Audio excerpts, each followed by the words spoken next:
When you arrive, you're going to park your car, and then when you've got to the ketch rigger, you're going to leave it to your port and walk around the building and find our offices.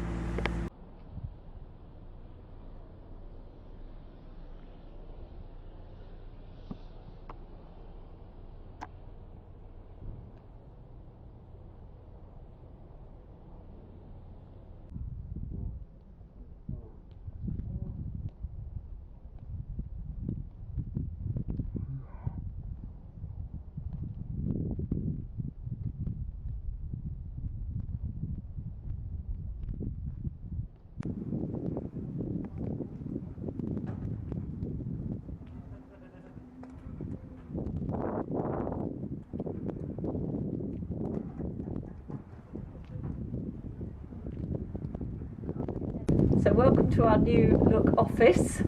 When you come in, your boat paperwork will be all here, so pick up the one that for your boat, and then it'll have all the details inside. The office staff will still be here to help you through with anything. Your new look boat pack. So you're going to, having picked up your boat, it's going to have details of where the boat is located, the Marina Gate code and the Marina Wi-Fi code. There's going to be some details about the yacht here, along with what we would want you to do at the end of your charter.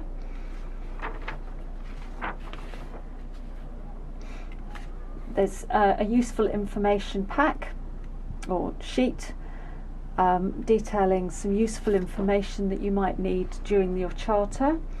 One of the really key things is our office hours number and the out of hours number, and also sea starts number. Then you've got the actual details of the boat and your handover paperwork.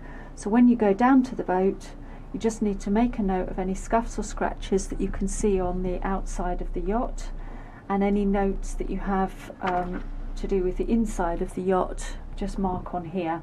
Once you're happy with that, a little signature. Run through the inventory on the boat. The red items are your safety stuff. Once you've been through this, and it does go on to 2 pages, ring the office and our fleet team will come down and talk you through from the pontoon anything else that you need to know. On the return of the charter, make sure that you're here an hour, 90 minutes to an hour before you're due to exit the yacht. There's some reminders in here about how we like the boat left. Let us know if you have refueled. In the joining instructions, there's some details about the new requirements for refueling at MDL, so please do make sure that you follow those. Let us know if you've used the dinghy or if you've changed the gas, and then let us know if you've got any losses, breakages, damages or defects on your yacht. Just pop those in there. We do like to know about any defects so that we can make sure that we can fix them. And then once you're happy with that, a little signature. So when you're coming up to the office, you will we'll also work through all of your paperwork with regard to your security deposit and any additional paperwork that we've asked you to bring. If you need any optional extras, please, we do ask that you've ordered these in advance to make sure that we have them ready for you. Otherwise, and paid for in advance. Otherwise, we can sort those out while you're in the office and make sure that you've got everything and all the paperwork's taken care of. Okay, so when you finish with Alex in the office, done your paperwork, when you come down to the boat, go on the boat and go to the red Bible first, which will be on the chart table, and make sure you go through all of the inventory to check that everything is there, paying special attention to what's written in red, because that is your safety equipment. Once you're happy with everything, then you can give the office a call and one of us will come down for you to sign the paperwork and to answer any of your questions, or anything you cannot find that's on the inventory, we will find for you. So if you've got any questions, then we can answer all your questions and also give you tips on the best way of taking the boat out from the berth.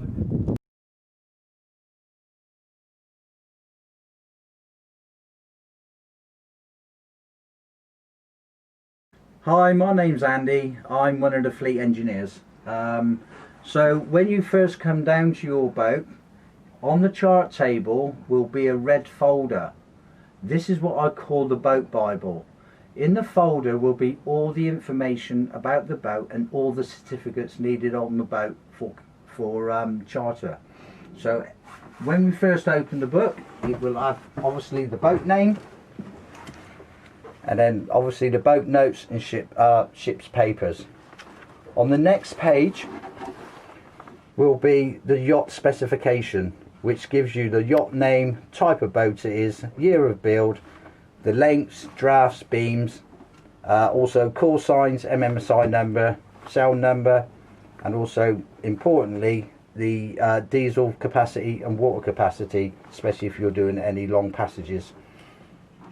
On the next page we have 2 pages which is telling you where all the equipment is you need to know on the boat, as in batteries, engine, how to start, stop, where the shut-off valves are, obviously where the emergency tiller, life raft, how to use the water tanks, the anchor windlass, and also the mainsail, how many reefs it's got, storm jib, and the helm.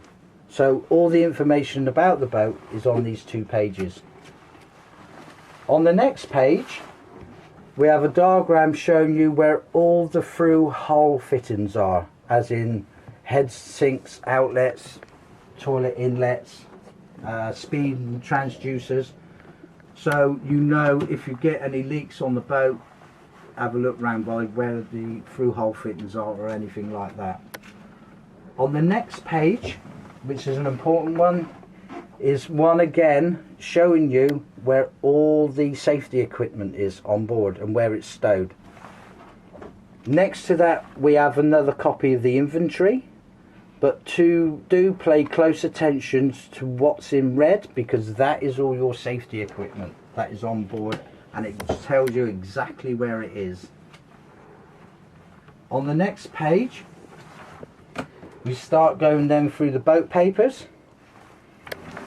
So it's just all the standard builder certificates, schedules, but an important one is your compass deviation card. So if you are doing any long passages, you just need to know the deviations for the compass.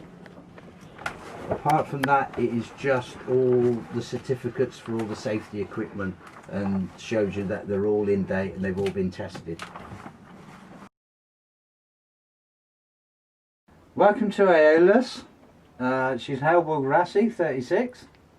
So when you first come down to your boat, you will have the red Bible. Please read it. So on Aeolus, the 2 battery switches are here, marked up light, which is domestic, and engine, which is engine.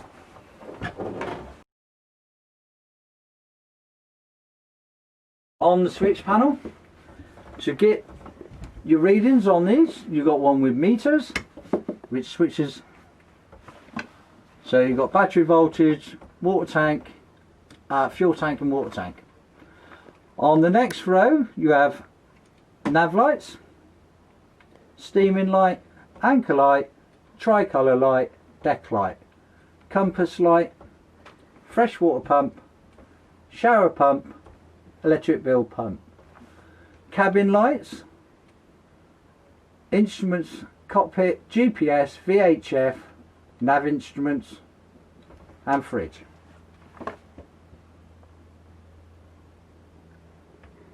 This one down here is the breaker for the anchor windlass. If that trips, if you get your anchor snagged, this yellow lever will come down. So to reset it, push it up.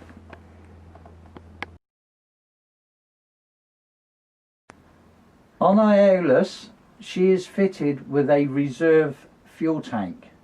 The main fuel tank is situated under the saloon floor, and the reserve tank is under the seating on the port side.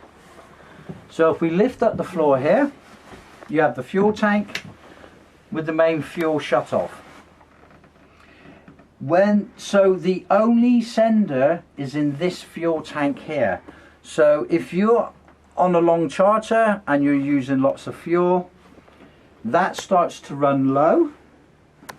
You can then open up here, and there is a second fuel tank, and there's a valve. You open the valve, then the fuel from the reserve tank will go into the main tank. But what you must do is when you refuel, you need to make sure this valve on here is open, because it fills up through this tank. So if this valve is shut, you will only fill this tank and not the main fuel tank. So please remember, when you refuel, make sure this valve down here is open. The boat has a Volvo engine, and the engine is all electronic, so you have no engine key to start the engine up from here. So as long as the engine battery isolator is switched on, we can then turn power on with this button. You get Volvo Penta in the screen, and then you'll hear two bleeps. When you've heard those, just momentarily press the start button once, and you get the glow plug come on. You leave this on for no more than 7 seconds, and just press start to start the engine.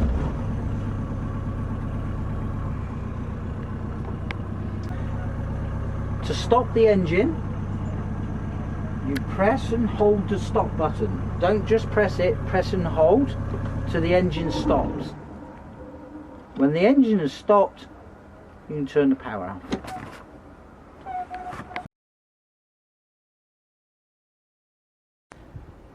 On Aeolus, we have 3 reefs with a slab main.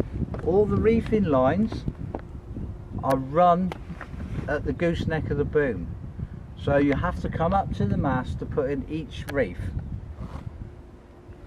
So it's old school standard reefing. So under here we have number 1, number 2 and number 3 reefs, and we just pull them in when we want to reef in, and we lock them off with the handles like so. So that is locked off, that is running free. The genoa is a standard genoa on the furling system. So please, when you're furling the genoa in, please do not put it onto a winch. If you have problems with the furling system and you cannot pull it in by hand, then there must be a problem. If you can't see what the problem is, drop the genoa onto the deck, give us a call, and we will sort it out or talk to you through it on the phone. Please do not try and winch the genoa in on a winch, because you could cause more damage.